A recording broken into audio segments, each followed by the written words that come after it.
श्रुति गोयल और हम पढ़ रहे हैं प्रोनाउंस। आज मैं आप लोगों को बताऊंगी कि हम कुछ ऐसे पर्टिकुलर प्रोनाउंस जैसे कि हु या whom, which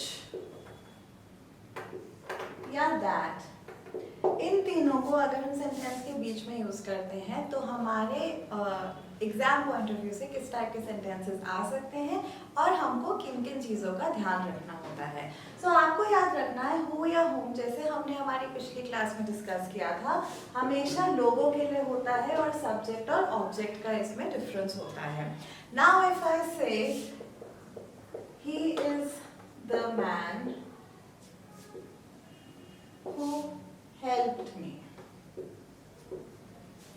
So this means ये वो आदमी है जिसने मेरी मदद करी थी। लेकिन अब अगर मैं बोलूं he is the man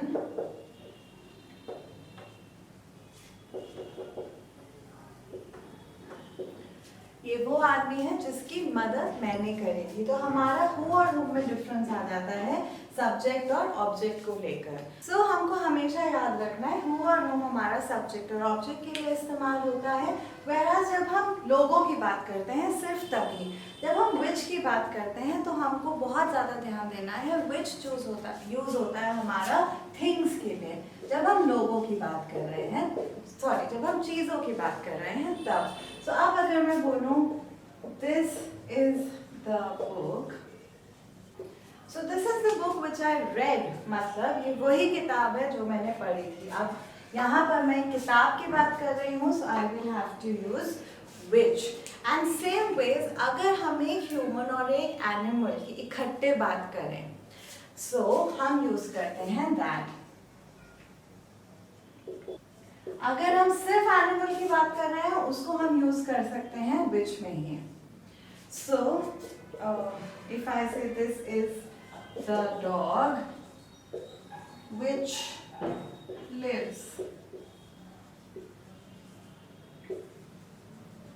lives near my house।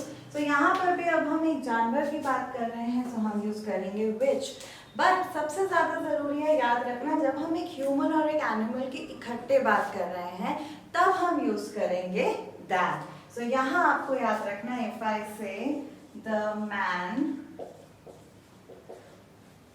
सो यहाँ मैं बात कर रही हूँ एक आदमी और उसके डॉग की। So he is the man who helped me, but यहाँ एक डॉग और एक आदमी ने अगर मदद करी थी सो हम यूज करेंगे दैट। इन वर्ड्स को याद रखना या इन वर्ड्स का यूजेस को याद रखना इसलिए जरूरी होता है बिकॉज हिंदी में इन सबका मीनिंग सेम है। हम हमेशा हिंदी में अगर इसको ट्रांसलेट करके देखेंगे तो हमें कभी अंतर समझ नहीं आएगा, लेकिन इंग्लिश में एग्जामिनर्स के माइंडसेट को समझते हुए हमें इस टाइप के क्वेश्चंस में बहुत ध्यान देना है और याद रखना है हु, whom, which और that हम कहाँ कहाँ इस्तेमाल करेंगे। So that's it for today. मिलेंगे हम अगले सेशन में विद सम मोर प्रोनाउंस। तब तक कीप ऑन प्रैक्टिस।